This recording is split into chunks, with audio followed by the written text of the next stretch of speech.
მოგესალმებით ზუსტად მეგობრებო, გილოცავთ ამ საზეიმო დღეებს, გუშინდელს და დღევანდელსაც დღეს არის ქართული ჯარის 25 წელი სრულდება დამოუკიდებელი საქართველოს, სრულიად საქართველოს ულოცავ დამოუკიდებლობის 25 წელს. ამას ყოველივე ამას თელმა თაობებმა მოანდომეს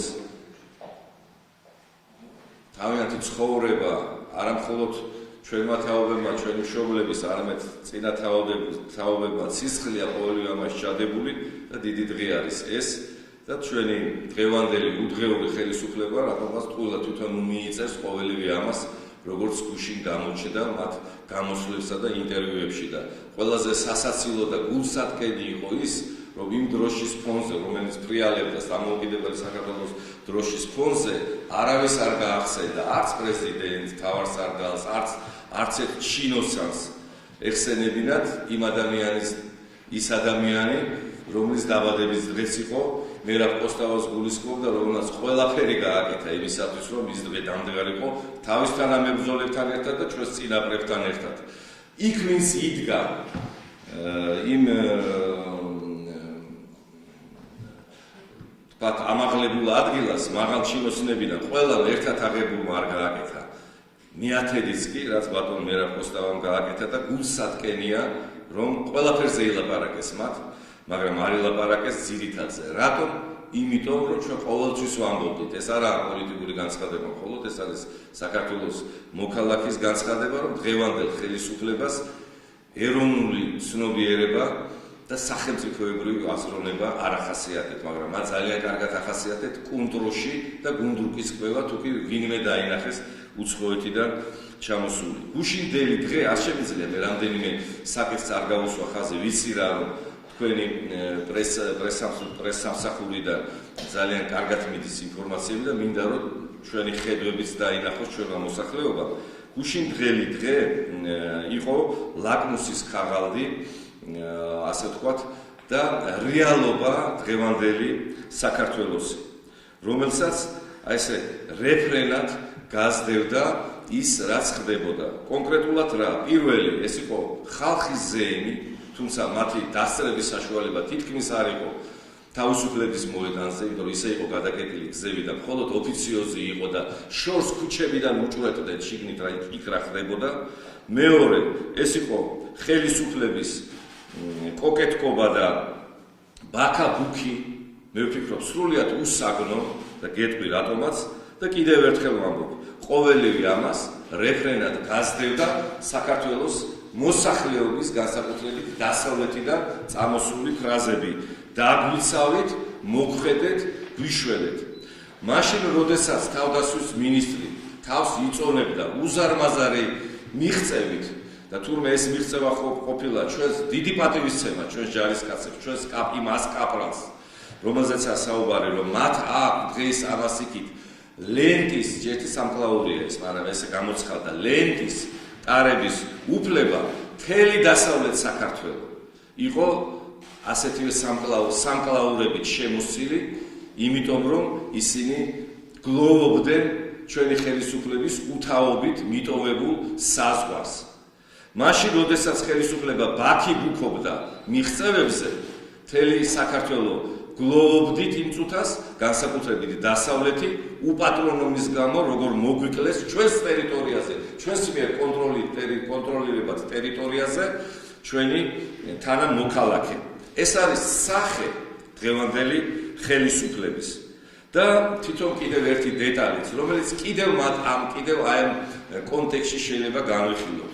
გუშინ მოედანზე, როდესაც იწყებოდა ეს ღონისძიება, დიქტორმა, რომელსაც უდებენ ოფიციალურ ტექსტს, ეს მისი მოგონილია, რომ გამოაცხადა და ყველას მიულოცა თვითონ ჩვენთაგანს, ვინც ტელევიზორით უყურებდით, შორი ახლოს იყვნენ, არ მიაკარეს იქაურობას, საქართველოს დამოუკიდებლობის 25 წელი.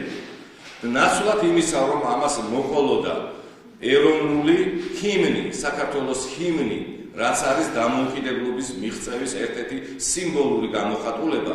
ნაცვლად იმისა, რომ მოედანზე შემოებიჯებინათ იმ ჩვენ 100 ჯარისკაცს, რომელსაც ნატოს სამკლაურები უკეთია დამსახურებულად, რა თქმა უნდა, ჩვენ ვისმენდით ყველა ქვეყნის მუსიკას, ყველა ქვეყნის მეგობარი ქვეყნის, მაგრამ მაინც უფრო ქვეყნის ჯარისკაცების მარშირებას. და ყველაფერი ამის შემდეგ მოხდა დამოუკიდებელი ქვეყნის ჯარისკაცების შემოსვლა. ესეც რა თქმა უნდა რაღაცა ხინჯს ტოვებს და ეს არ არის მხოლოდ ჩემი აზრი, მთელი მოსახლეობის აზრი, რომელმაც დაინახა ეს, ელოდნენ ჩვენ ჯარისკაცებს, დავინახეთ სხვა. როცა პირიქით უნდა ყოფილიყო და კიდევ ერთი ტექსტიც. ესე იგი, გაუგებარი ტექსტი, რომელიც მედიაში ჩაუდო იმ უწყებამ, რომლის ეგიდითაც ტარდებოდა ეს ღონისძიება. ესე იგი, მე ციტირებას ვახდებ და ვამბობ, იმიტომ რომ კიდევ ერთხელ გაესვას ამას ხაზი და ჩვენმა უმოქმედო და უდღეურმა ხელისუფლებამ მარტო თავის თავზე კი არ იფიქროს და კაბინეტების ვერ დატოვებაზე ან შესვლაზე, არამედ სახელმწიფოებრივად იფიქრონ. კონკრეტულად, აი ტექსტი. დღეიდან ნატოს ლენტების ტარების უფლება აქვს ჩვენს ამ 100 ჯარისკაცს. ნებისმიერ დროს ნატოს თვითმფრინავებით სოფლიოს ნებისმიერ წერტილში შესაძლებელი იქნება ამ ჯარისკაცების გადასვლა. ბატონებო, გასაგებია, მაგრამ ცხელწერტილებში სანამ გადაისურით და ტაჟ დაუკრავთ ჩვენ ჯარისკაცებს, ჩვენ რა საქართველოს ცხელი წერტილები არა გვაქვს. აი, თვითონ ეს ტექსტიც შედგენილია როგორ ვიცით რომ თითქოს შვეიცარია ვარ, ტერიტორიული პრობლემები არ აქვს და სადღაც გადასასვლელად ვამზადებთ ჩვენს ჯარისკაცებს. აი ეს არის, როდესაც ჩვენ არაერთხელ ვამბობთ პოლიტიკური ქმედებების შეფასებისას, რომ დღევანდელ ხელისუფლებას ახასიათებს პატრონყმული დამოკიდებულება ყველაფრისადმი და ამიტომაც არ მიგვიქვს და სხვა კითხვას ხურჩაში როდესაც დღისით, მზისით, საკონტროლო გასროლით ორმა უცხო ტომელმა შენს მიერ კონტროლირებად ტერიტორიაზე ჩასყრილეს და მოკლეს და ნაბიჯ-ნაბიჯ, სვენეთ-სვენებით მოტრიალდეთ და წავიდნენ. სად იყო ჩვენი ჯარი? სად იყო ჩვენი სპეცსამსახურები? სად იყავით გენერლებო? ტერიტორიებს კარგავდა და გენერლების რაოდენობა გვემატება. სად იყვნენ სპეცსამსახურები? სად იყო უშიშროება? აი ამიტომ არის, როდესაც პარალელურად იმ ზეიმისა საქართველოს მოსახლეობა გაიძახოდა განსაკუთრებით ზუგდიდში, რომ გვიშველეთ, გვიპატრონეთ, მოგხედეთ, თუ ყავს ჩვენ ჯარი და იმედია ყავს. და კიდევ სამარცხვინო არის ის, რომ დღემდე ბჭობს ჩვენი მთავარსარდალი ჩაატაროს უშიშროების საბჭო, თუ არ ჩაატაროს, რა თქმა ამას ფიქრი. უშიშროების საბჭო არის იმის, რომ ხისიერად, როცა რაიმე ასეთი ხდება, ჩატარდეს ღონისძიება და ეხლა ღარიბი ნათესავებები და მათხოვარები დგანან ჩვენი ხელისუფლების წარმომადგენლები და ბჭობენ, გადმოგცემენ იქაც თუ არ გადმოგცემენ, თუ არ გადმოგცემენ. კი არ უნდა ამაზე კი უნდა გეფიქრათ, იქვე უნდა დაგეკავებინათ. ან სხვა ქმედება, ან ლიკვიდაციაც შეიძლება მოხდარიყო, როდესაც საზღვარს არ ღვევენ და თან შენ მოქალაქეს კლავენ. ესენი იდგნენ და კომენტარებს აკეთებდნენ და მერე გაიცურცლენ.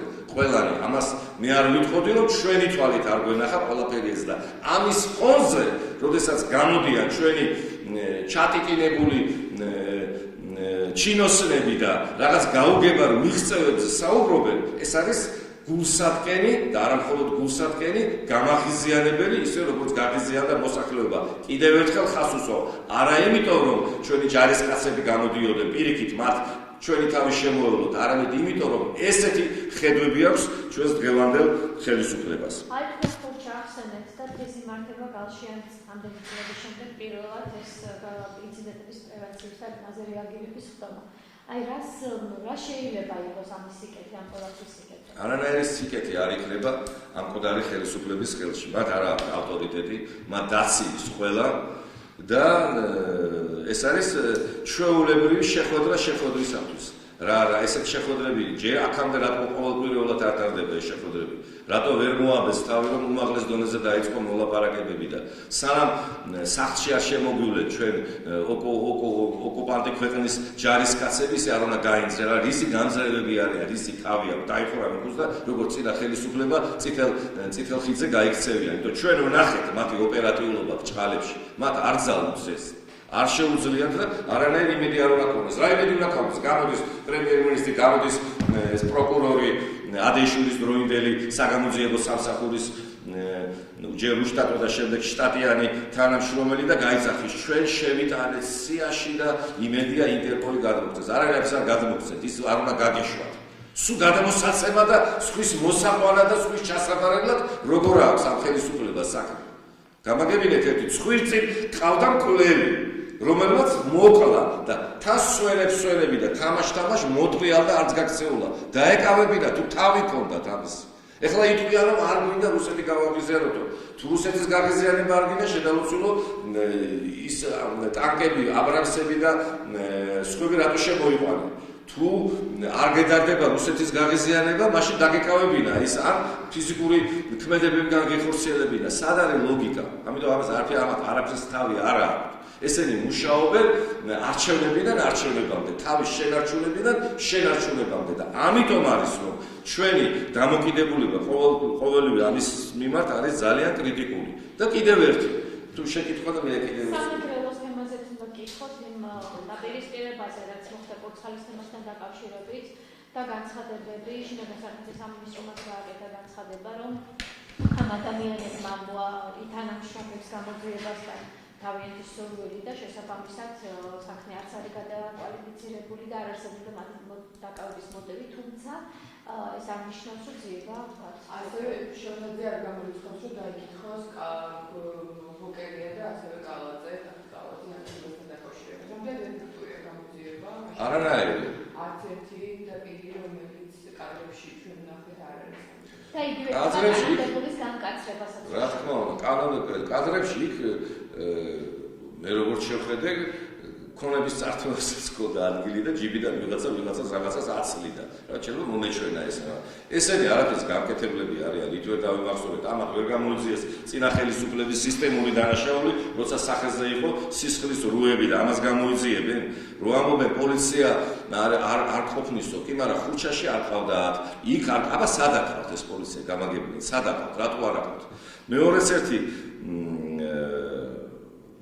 ბოლომდე ვერაფერს ვერ მიიყვანენ და მეორე უსასოობა და უილაჯობა ისევ დღევანდელი ხელისუფლების აღარ მინდა ამდენჯერ მათი ხსენება რომ არ ჩამითვალონ რომ როგორც ოპოზიციონერის პრიზმიდან უყურებ ყველაფერს არა კიდევ ერთხელ ამ შემთხვევაში არა როგორც ოპოზიციონერი მხოლოდ არა როგორც მოქალაქეც ვამბობ რაც უნდა იმისთვის რომ თურმე დღევანდელმა ხელისუფლებამ ეს საქმე გამოიწვიოს, თუმცა კანონი უნდა გაამკაცროს, კი რა თუნდა ამას გამკაცრება. არ იყო იქ სახეზე მთელი რიგი ქმედებები განახორციელდა. მიიღო კანონი, არც იმას შეასრულებენ. თავარი კანონის მიღება, თავარი არსებული კანონის გამოყენება და მის ფარგლებში ქმედება, მაგრამ ეს არის ჩვეულებრივი სტილი ხელისუფლების გადაავადოს გაწელოს ყველაფერი გაწელეს ამბობდნენ საარჩევნო კანონის შევცვალოთ თუ ხო გაწელეს მიგვიყვანეს არჩევნებამდე არაფერი ამბობდნენ რუსთაველთან დაკავშირებით ეხლა ვამბობ მე მას ვაკონკრეტებ და სულ ვახსენებ რომ როგორმე რაღაცა გადაეფარათ რომ გამოვიდა უშიშროების სამსახურის მინისტრის პირველი მოადგილე და სახეზე გვაქვს და სისხლის საქმე აღზარით სახელმწიფო შეთქმულებისა და გადატრიალების მუხლი დამანახოთ შედეგი გავიდა რამდენიმე თვე სად არის ის მოპარული მურუსიძის საქმეს რო უძახით მოპარული ბილეთები საგამოსტო ხო აღიძრა საქმე პროკურატურამ ხო შეიტანა სად არის არაფერი არის ეს არის წყალი ეს არის რაც ალხანა ის ჩალხანა წინა ხელისუფლების მსგავსად და არაფრის მაქნისები არიან და კიდევ სარგებლობ შემთხვევით და დღევანდელი ხელისუფლების ცინიზმზეც მინდა კიდევ ერთხელ ვისაუბრო არ ლაპარაკობ წინაზე იმიტომ რომ 26 მაისს რაც მათ ღამე მოახდინეს რომ არ ყოფილიყო 26 მაისის ღამის თავგანწირო არამხოლოდ ჩვენი პოლიტიკური ძალის ინიციატივით სახალხო კრების საზოგადოების ვერ იქნებოდა 2012 წლის არჩევნები ხო ისე როგორც არის მაგრამ იქ დასახიჩდნენ ადამიანები ზოგმა თვალი დაკარგა ზოგმა ხელი დაკარგა ქონებაა წართმეული ნასამართლეობა არავის არ მოიხსნა ხოლო ჩვენ პოლიტიკურ ძალაში არის 44 პოლიტიკური პატიმარი იყო და ევროკავშირს რომ ოცნებობთ ევროკავშირის არსებობის ისტორიაში პირველი და ერთადერთი იმედია 16 წლის ყველაზე ახალგაზრდა პოლიტიკური პატიმარი ყავდა ჩვენ პოლიტიკურ ძალას და სხვადასხვა ერთ წელს შესრულდა 5 წელი, 5 წლისთავი ამ საშინელ ტრაგედიასთან და ამავე დროს გამარჯვებასთან თავდადებასთან ერთად და არ იკადრა და არ ხელისუფლების არც ერთი წარმომადგენელი არც კი მოვიდა 5 წუთით მაინც. მე მაშინ მივმართე იმ დღეს პრემიერ-მინისტრს, რომ კეთილი ენება და მობრძანებულიყო, ხელკავი გაეკეთებინა იმ თავისი ახალი გუნდის წევრისთვის ყოღუაშვილი როა, რომელსაც რაღაცა ნოსტალგიები გაუჩნდა და რომის პაპი გამომივიდა დღევანდელი პრემიერ-მინისტრი, რომ ინდულგენციების დარიგება დაიწყო უცბად. ან მობრძანებულიყო თავის დაცვიანად პრეზიდენტი შეხვედროდა იმ ადამიანის, მოფერებოდა, არ შეიძლებოდა, მაგრამ ამათ ხომ ეს არ ადარდებთ. კიდევ ერთხელ ამათ აინტერესებთ მხოლოდ და მხოლოდ თავის მიტანა არჩევნებამდე და როგორმე შენარჩუნება იმისი, რაც არის. და არჩევნები ახსენეთ და რა ხდება თქვენს დემოკრატებში პოლიტიკურ გუნდში? ხომ არ გამოიკვეთა რომელიმე პოლიტიკური სუბიექტი, გექნება განცხადებები იგივე მეჭიალთან თანამშრომლობასთან დაკავშირებით? რა ხდება? ხომ არ გამოიკვეთა ვინ ამისთანაც ციფრად თანამშრომლობ? ჩვენ ამ წუთისთვის და ახლაც ვართ დამოუკიდებელი, სრულიად თვითქმარი პოლიტიკური ძალა, არ ვაპირებთ არავისთან გაერთიანებას, არავის შემოერთებას, არავის ასე თქვა დამატებას, იმიტომ რომ ძალიან ბევრი წინადადებებია მრავალი მხრიდან შემოთავაზებები, მაგრამ მოსმენის დონეზე ვისმენთ, მაგრამ ჩვენი სურვილია თუ რაღაცა განსაკუთრებული პოლიტიკური რეალობა არ იქნა, ჩვენ ვიყოთ ისე დემოკრატიული მოძრაობა ერთიანი საქართველო, როგორც ვართ. არანაირი გვარები, არანაირი საზოგადოებრივი ჯგუფები, პოლიტიკური პარტიები, ბლოკები, ფრაქციები ამ ეტაპზე არ იგეგმება და ასე მივდივართ ჩვენ. ესე ვფიქრობთ, ესე წავიდეთ. სულია, მაგრამ გავაკეთებთ და ჩვენ წარმატების რეალური იმედი გვაქვს.